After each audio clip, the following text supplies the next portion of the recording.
আজিৰ এই সভাত উপস্থিত অসম চৰকাৰৰ পশু চিকিৎসা আৰু পশুপালন বিভাগৰ মাননীয় মুখ্য সচিব শ্ৰীযুত মনীষ ঠাকুৰ ডাঙৰীয়া, মঞ্চত উপবিষ্ট বিশিষ্ট ব্যক্তিসকল, সভাত উপস্থিত থকা অভ্যাগত আৰু বিশিষ্ট ব্যক্তিসকল আৰু অতি আদৰৰ আমাৰ কৃষক বন্ধু বান্ধৱীসকল, ইতিমধ্যে মোৰ পূৰ্বৱৰ্তী দুগৰাকী বক্তাই ভাৰতবৰ্ষ আৰু সেই প্ৰেক্ষাপটত অসমত হাঁহ কুকুৰা পালনৰ বা উৎপাদনৰ সৈতে জড়িত বিভিন্ন বিষয় সামৰি কিছু তথ্য আপোনালোকৰ আগত দাঙি ধৰিছে। এই বিষয়ে পৰৱৰ্তী পৰ্যায়ত আজি অনুষ্ঠিত হ'ব লগা আলোচনা চক্ৰত অধিক বিতংভাৱে আলোচনা হ'ব। কিন্তু প্ৰথমতেই মই মোৰ বক্তব্য ৰখাৰ আগতে অসমত বিশেষকৈ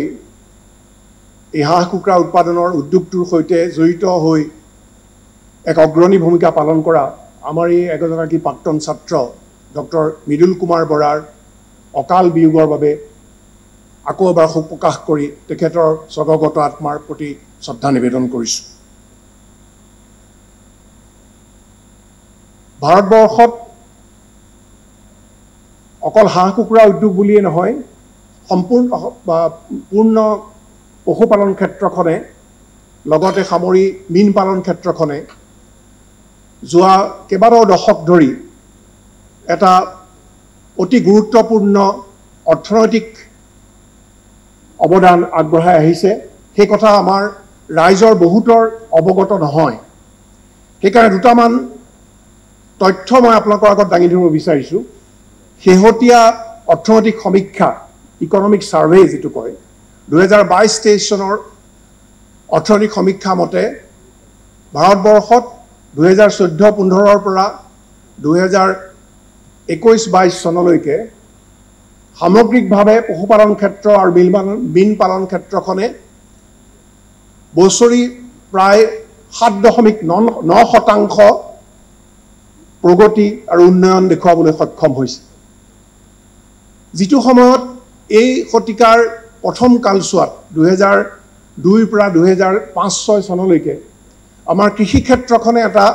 ঋণাত্মক প্ৰগতি দেখুৱাইছিল, অৰ্থাৎ আমি নিগেটিভ ডেভেলপমেণ্ট, নিগেটিভ গ্ৰোথ দেখুৱাইছিল। সেইখিনি সময়তো কিন্তু পশুপালন ক্ষেত্ৰখনে প্ৰায় বছৰি 4 পৰা 7% উন্নয়ন লাভ কৰিবলৈ সক্ষম হৈছিল। এইটো আমাৰ সকলোৰে বাবে অত্যন্ত গৌৰৱৰ কথা। পশুপালনৰ অন্যান্য ক্ষেত্ৰৰ লগতে হাঁহ কুকুৰা পালনৰ ক্ষেত্ৰখনেও ভাৰতবৰ্ষত বছৰি প্ৰায় 7 পৰা 8% উন্নয়ন যোৱা 2 শতিকা ধৰি দেখুৱাবলৈ সক্ষম হৈছিল। ইয়াৰ বাবে নিশ্চয় মূল কৃতিত্ব লাভ কৰিব এই ক্ষেত্ৰখনৰ সৈতে পোনপটীয়াভাৱে জড়িত কৃষক বন্ধু বান্ধৱীসকলে। তাৰ পিছতে ইয়াৰ সৈতে জড়িত ব্যৱসায়িক ক্ষেত্ৰত জড়িত ব্যক্তিসকল আৰু এই ক্ষেত্ৰখনৰ সৈতে জড়িত বিজ্ঞানীসকল। ভাৰতবৰ্ষৰ সমগ্ৰ উন্নয়নৰ দিশত এটা প্ৰধান সাফল্য হ'ল যে 2022-23 চনত পৃথিৱীৰ 64খন দেশলৈ হাঁহ কুকুৰা আৰু তাৰ পৰা উৎপাদিত সামগ্ৰী ৰপ্তানি হৈছে। আৰু এই ৰপ্তানিৰ মূল পৰিমাণ প্ৰায় 134 নিযুত ডলাৰ, অৰ্থাৎ বহু হাজাৰ কোটি টকা। এতিয়া আমাৰ এই হাঁহ কুকুৰা ক্ষেত্ৰত ভাৰতবৰ্ষত বছৰি টাৰ্ণঅভাৰ মূল্যায়নৰ দিশত আমি যদি কওঁ প্ৰায় 19,500 কোটি টকাৰ ব্যৱসায় চলে। কিন্তু এটা কথা আমি চাব লাগিব যে ভাৰতবৰ্ষৰ অন্যান্য প্ৰান্তৰ তুলনাত উত্তৰ পূৰ্বাঞ্চলত এই ক্ষেত্ৰখনৰ প্ৰগতি যথেষ্টখিনি পিছপৰা। যদিও আমাৰ ওচৰ চুবুৰীয়া ৰাজ্য পশ্চিমবংগই ভাৰতবৰ্ষৰ 5খন অগ্ৰণী ৰাজ্যৰ ভিতৰত স্থান পাইছে হাঁহ কুকুৰা পালনৰ ক্ষেত্ৰত আমি নিচেই ওচৰতে থাকিও সেই সুবিধা আমি গ্ৰহণ কৰি উন্নয়নৰ ক্ষেত্ৰত আমি সফল কাম হ'ব পৰা নাই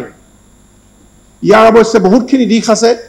যিখিনি কথা হয়তো আজি আলোচনা চক্ৰত অধিকভাৱে বিবেচিত হ'ব কিন্তু ইয়াৰ মূল কাৰণটোৱে হ'ল যে আমাৰ এই অঞ্চলত এতিয়াও হাঁহ কুকুৰা ক্ষেত্ৰখন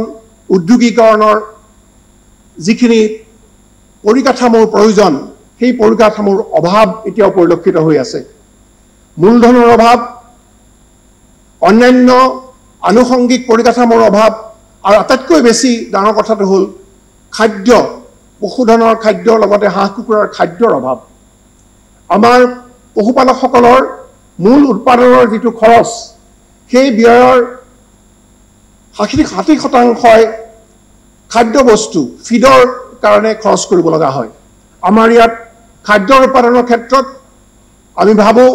যে চৰকাৰ আৰু লগতে বেচৰকাৰী খণ্ডটো বৃহৎ উদ্যোগ লোৱাৰ প্ৰয়োজন আছে যাতে আমি থলুৱাভাৱে পশু খাদ্য বিশেষকৈ হাঁহ কুকুৰাৰ খাদ্যৰ সকলো উপাদান আমি উৎপাদন কৰিব পাৰো আৰু সহজলভ্য কৰি কৃষকসকলক কম মূল্যত আমি পশুধন আৰু হাঁহ কুকুৰাৰ খাদ্য আমি যোগান ধৰিব পাৰো যদি এইটো ক্ষেত্ৰত আমি সফল হ'ব নোৱাৰো আমাৰ ইয়াত আমি হাঁহ কুকুৰাৰ লগতে অন্যান্য পশুপালনৰ ক্ষেত্ৰত যিটো উৎপাদনৰ ব্যয় সেই উৎপাদনৰ ব্যয় আমি হ্ৰাস কৰিবলৈ সক্ষম নহম গতিকে এই ক্ষেত্ৰত মই আহ্বান জনাইছো যাতে চৰকাৰ আৰু বেচৰকাৰী খণ্ডত জড়িত থকা অন্যান্য সকলোৱে সামূহিক প্ৰচেষ্টাৰে এই দিশত কাৰ্যকৰী ব্যৱস্থা হাতত লয় আমাৰ ৰাজ্যত এতিয়াও আমি পশুপালন আৰু হাঁহ কুকুৰা উৎপাদনৰ ক্ষেত্ৰত স্বাৱলম্বী হ'ব পৰা নাই এই লক্ষ্য আমাৰ পৰা বহুত দূৰৈত কিন্তু এটা কথা পৰিধানযোগ্য যে সাম্প্ৰতিক সময়ত যোৱা 5 পৰা 6 বছৰ কালত আমি দেখা পাইছো এটা নতুন উদ্যোগ হাতত লৈছে আমাৰ উঠি অহা প্ৰজন্মৰ বিভিন্ন যুৱক যুৱতীসকলে আৰু এই ক্ষেত্ৰত আমি আশাৰ সঞ্চাৰ হোৱা দেখা পাইছো যদিও আজি প্ৰায় 25-30 বছৰ আগৰ পৰা এই প্ৰচেষ্টা লেখ মাত্ৰ কেইজনমান উদ্যোগী যুৱক যুৱতীৰ প্ৰচেষ্টাত আৰম্ভ হৈছিল আজি আমাৰ মাজতে বহি আছে অসম গৌৰৱ ৰূপে ইতিমধ্যে বিভূষিত ডক্টৰ প্ৰসন্নলাল গগৈ আমাৰ এজন ছাত্ৰ তেখেতে আজি প্ৰায় 30 বছৰ আগতে নিজাববীয়াকৈ ব্যৱসায়িক ক্ষেত্ৰত হাঁহ কুকুৰা পালনৰ দিশত আগবাঢ়িছিল তেখেতে এতিয়া অসমৰ লগতে আমাৰ ওচৰ চুবুৰীয়া অৰুণাচলতো তেখেতৰ উদ্যোগ স্থাপন কৰি এই দিশত আগবাঢ়ি গৈ আছে আমাৰ অসমৰে বহুজনে অসমৰ বাহিৰত আনকি বিদেশত গৈও সফল কাম হ'ব পাৰিছে আৰু এই হাঁহ কুকুৰা উদ্যোগটোৰ প্ৰতি তেওঁলোকৰ অৱদান আগবঢ়াবলৈ সক্ষম আজি ইয়াতে বহি আছে মই দেখিছো আমাৰ অন্য এজন ছাত্ৰ লক্ষীপ্ৰসাদ শইকীয়া মই জানো তেওঁ 2004 চনৰ পৰা 2019 চনলৈকে বাংলাদেশৰ কাজী পল্ট্ৰিৰ চিফ ভেটেৰিনেৰী অফিচাৰ হিচাপে কাম কৰিছিল 15 বছৰ কাল মই যেতিয়া ঢাকা বিশ্ববিদ্যালয়ত মোৰ গৱেষণা পত্ৰ পাঠ কৰিবলৈ গৈছিলো তেতিয়া তেখেতক মই লগ পাইছিলো অতি গৌৰৱেৰে মই আপোনালোকক কৈ ভাল পাম যে ডক্টৰ লক্ষী শইকীয়া তেওঁ 15 বছৰ কাল বাংলাদেশৰ যিটো আটাইতকৈ বেছি অগ্ৰণী হাঁহ কুকুৰা উদ্যোগ কাজী পল্ট্ৰি তাৰ তেওঁ চিফ ভেটেৰিনেৰী অফিচাৰ আছিল আৰু এতিয়া তেওঁ ভাৰতলৈ ঘূৰি আহিছে অতি সম্প্ৰতি তেওঁ অসমলৈ ঘূৰি আহিছে আৰু অসমতে তেওঁৰ কাম কাজ আৰম্ভ কৰিছে ঠিক তেনেকৈ ডক্টৰ হৰে কৃষ্ণ ডেকা আপোনালোকে বহুতে হয়তো নাম শুনা নাই তেওঁ আমাৰে এজন সন্তান অসমৰে এজন নলবাৰীৰ সন্তান আমাৰ অসম কৃষি বিশ্ববিদ্যালয়ৰ পশু চিকিৎসা বিজ্ঞান মহাবিদ্যালয়ৰ পৰা তেওঁ স্নাতক উপাধি লাভ কৰা এজন ব্যক্তি যোৱা প্ৰায় 25 বছৰ অধিক কাল তেওঁ এই হাঁহ কুকুৰা উদ্যোগটোৰ লগত জড়িত আছে ভাৰতবৰ্ষৰ বিভিন্ন ৰাজ্যত বিশেষকৈ মধ্যপ্ৰদেশত তেওঁ 50,000তকৈ অধিক গ্ৰাম্য মহিলাৰ এটা সমবায় আন্দোলন গঢ়ি তুলিছে আৰু তেওঁ ইতিমধ্যে ইণ্ডিয়া টুডেত আজি 10 বছৰ আগতে ভাৰতবৰ্ষৰ অগ্ৰণী উদ্যোগী যুৱকৰ মাজত তেওঁ 10জন উদ্যোগী যুৱকৰ মাজত স্থান পাইছে আৰু ইণ্ডিয়া টুডে সেইটো প্ৰকাশ কৰিছে এইটো তেওঁ আমাৰে সন্তান অসমৰে সন্তান সম্প্ৰতি তেওঁ অসমৰ 3খন জিলাত তেওঁলোকৰ কাম কাজ ইতিমধ্যে সম্প্ৰসাৰিত কৰিছে আশা কৰোঁ আমাৰ এই সন্তান এই ধৰণৰ যিসকল অন্যান্য ব্যক্তি আছে তেখেতসকলে অসমলৈ ঘূৰি আহি অসমত এই উদ্যোগটোক শক্তিশালী কৰাত আগভাগ ল'ব আৰু চৰকাৰেও এই ক্ষেত্ৰত তেখেতসকলৰ অৱদান আগবঢ়াবৰ কাৰণে যিখিনি সুযোগ দিয়াৰ দৰকাৰ সেই সুযোগখিনি দিয়াৰ ব্যৱস্থা কৰিব তেহে আমি আমাৰ অঞ্চলত আমি এই উদ্যোগটোৰ ভৱিষ্যত আমি ভালদৰে হয়তো আমি এই ক্ষেত্ৰত সফল কাম হ'ব পাৰিম আমাৰ উঠি অহা প্ৰজন্মৰ যুৱক যুৱতীসকলে এই দিশত বৰ্তমানে আগবাঢ়ি অহাটো এটা অতি আনন্দৰ কথা আৰু আমি অতিশয় আনন্দিত যে অসম চৰকাৰৰ মাননীয় মুখ্যমন্ত্ৰী ডাঙৰীয়াৰ যোৱা মাৰ্চ মাহত ঘোষিত যিটো ফ্লেগশ্বিপ আঁচনি তাৰ জৰিয়তে বিশেষকৈ হাঁহ কুকুৰা পালনৰ দিশত বিশেষভাৱে চৰকাৰী অনুদান আগবঢ়োৱাৰ এটা ব্যৱস্থা হাতত লৈছে তাত 210 কোটি টকা নিৰ্ধাৰণ কৰা হৈছে এই দিশত সাবসিডি অৰ্থাৎ অনুদান আগবঢ়োৱাৰ বাবে তাৰে 20 কোটি দিয়া হ'ব কেপিটেলৰ ওপৰত অৰ্থাৎ মূলধনৰ কাৰণে আৰু বাকি অন্যান্য ক্ষেত্ৰত মুঠতে 210 কোটি টকা অনুদান হিচাপে আমাৰ কৃষক বন্ধুসকলক আগবঢ়াব আমি আশা কৰিম যে আমাৰ উদ্যোগী যুৱক যুৱতীসকলে এই সুযোগ গ্ৰহণ কৰিব আৰু এই ক্ষেত্ৰত তেওঁলোকে উদ্যমেৰে আগবাঢ়ি আহিব আমি অসম কৃষি বিশ্ববিদ্যালয়ৰ তৰফৰ পৰাও আপোনালোকক সহায় কৰাৰ উদ্দেশ্যে বিভিন্ন আঁচনি আমি হাতত লৈছো ইতিমধ্যে আপোনালোকে শুনিব খুব পাব যে আমাৰ অসম কৃষি বিশ্ববিদ্যালয়ৰ তৰফৰ পৰা এটা থলুৱা উদ্যোগেৰে কামৰূপা নামৰ এটা প্ৰজাতিৰ জন্ম দিয়া হৈছে যিটো আমাৰ থলুৱাভাৱে কণীৰ উৎপাদনৰ লগতে মাংসৰ উৎপাদনৰ কাৰণে উপযোগী এটা কুকুৰাৰ প্ৰজাতি আৰু এই প্ৰজাতি এতিয়া অসম তথা উত্তৰ পূৰ্বাঞ্চলৰ বিভিন্ন গ্ৰামাঞ্চলৰ কৃষকসকলে ইতিমধ্যে আকোৱালি লৈছে আৰু এই বিষয়ত দিহা পৰামৰ্শ বা অন্যান্য যদি সা সুবিধাৰ কিছু প্ৰয়োজন আছে এইখিনি আগবঢ়াবৰ কাৰণে অসম কৃষি বিশ্ববিদ্যালয় আৰু পশু চিকিৎসা বিজ্ঞান মহাবিদ্যালয়ৰ তৰফৰ পৰা সেইখিনি সা সুবিধা কৃষক বন্ধুসকলক আগবঢ়াবৰ কাৰণে আমি সদায় সাজু আছো আপোনালোকে শুনি সুখী হ'ব যে অসম কৃষি বিশ্ববিদ্যালয়ৰ পশু চিকিৎসা বিজ্ঞান মহাবিদ্যালয়ৰ অনুজীৱ বিজ্ঞান বিভাগৰ প্ৰবক্তা সহকাৰী অধ্যাপক ডক্টৰ পংকজ ডেকা আজি ইয়াত উপস্থিত আছে তেওঁৰ নেতৃত্বত থলুৱাভাৱে এটা নতুনকৈ ৰাণীখেত অৰ্থাৎ নিউকেসল যিটো বেমাৰ সেই বেমাৰৰ বিৰুদ্ধে এটা নতুন চিটা ইতিমধ্যে তেওঁলোকে উদ্ভাৱন কৰিছে আৰু এই চিটাটোৰ গুৰুত্ব এইটোৱেই যে এই চিটাটো কোনো সময়তে আমি ফ্ৰিজত ৰাখিব নালাগে বা কোল্ড চেইন মেইনটেইন কৰি ফিল্ডলৈ আমি লৈ যাব নালাগে ই এটা থাৰ্মোষ্টেবল অৰ্থাৎ ই আমাৰ জলবায়ুৰ যিটো উচ্চতম উষ্ণতা সেই উষ্ণতাটো সি ধ্বংস হৈ নাযায় 56 ডিগ্ৰী সেন্টিগ্ৰেড উষ্ণতালৈকে ই ধ্বংস হৈ নাযায় আৰু পৃথিৱীৰ ভিতৰতে এইটো প্ৰথম উদ্ভাৱন এনে ধৰণৰ এটা চিটা আপুনি সকলোৱে গৌৰৱ কৰা উচিত আৰু ইতিমধ্যে ভিএইচ গ্ৰুপক এই টেকনলজি ট্ৰান্সফাৰ কৰা হৈছে তেখেতসকলে আমাৰ বিশ্ববিদ্যালয়ক 10 লাখ টকা দি এই টেকনলজি ক্ৰয় কৰিছে আৰু আমি অতি সুখী হৈছো যে তেখেতসকলে আমাক জনাইছে যে অহা ডিসেম্বৰ মাহৰ পৰা সমগ্ৰ বিশ্বৰ 33খন দেশত এই ভ্যাকচিন উপলব্ধ হ'ব ঠিক লগতে ইতিমধ্যে আমাৰ বিশ্ববিদ্যালয়ে আমাৰ এজন উদ্যোগী যুৱক আপোনালোকে সকলোৱে চিনি পায় অসম গৌৰৱ ৰূপে খ্যাত শ্ৰীযুত ভাস্কৰ জ্যোতি গগৈ বাহুবলী খ্যাত হাঁহ কুকুৰা উদ্যোগী তেখেতৰ সৈতে একেলগ হৈ অসম কৃষি বিশ্ববিদ্যালয়ে ইতিমধ্যে এটা বাণিজ্যিক এটা প্ৰযুক্তিগত এটা আঁচনি হাতত লৈছে সেইটো আমি নাম দিছো AUPDRC ইয়াত হাঁহ কুকুৰাৰ বিভিন্ন বিষয়ৰ গৱেষণা আৰু লগতে খেতিয়ক ৰাইজক বিভিন্ন সা সুবিধা আগবঢ়োৱা আৰু বিশেষকৈ আমাৰ হাঁহ কুকুৰাবিলাকে বিভিন্ন সময়ত সন্মুখীন হোৱা স্বাস্থ্যজনিত সমস্যাৰ দিশত গৱেষণা আৰু চিনাক্তকৰণ আৰু উপযুক্ত ব্যৱস্থা হাতত লোৱাৰ কাৰণে ইতিমধ্যে প্ৰচেষ্টা হাতত লৈছে এই AUPDRC আপোনালোকে সুবিধা গ্ৰহণ কৰিব বুলি আমি আশা কৰিছো আৰু ইয়াৰ জৰিয়তে আমাৰ কৃষক বন্ধুসকলে তেখেতসকলৰ হাঁহ কুকুৰাৰ সৈতে জড়িত বিভিন্ন সমস্যাৰ সমাধান লাভ কৰিব কেৱল মাত্ৰ বেমাৰ চিনাক্তকৰণেই নহয় বা চিকিৎসাই নহয় তেওঁলোকৰ প্ৰশিক্ষণ লগতে অন্যান্য যাৱতীয় সা সুবিধাৰ কাৰণেও AUPDRCয়ে আপোনালোকক সহায় কৰিব ঠিক তেনেকৈ আমাৰ অসম কৃষি বিশ্ববিদ্যালয়ে আজি 1 বছৰ আগৰ পৰা 2022 চনৰ মাৰ্চ মাহৰ পৰা এটা নতুন আঁচনিৰ জৰিয়তে মুক্ত আৰু দূৰ শিক্ষাৰ জৰিয়তে আমাৰ কৃষকসকল আৰু উদ্যোগী যুৱক যুৱতীসকলৰ লাভ হোৱাকৈ কিছু প্ৰশিক্ষণ কাৰ্যসূচী আৰম্ভ কৰিছে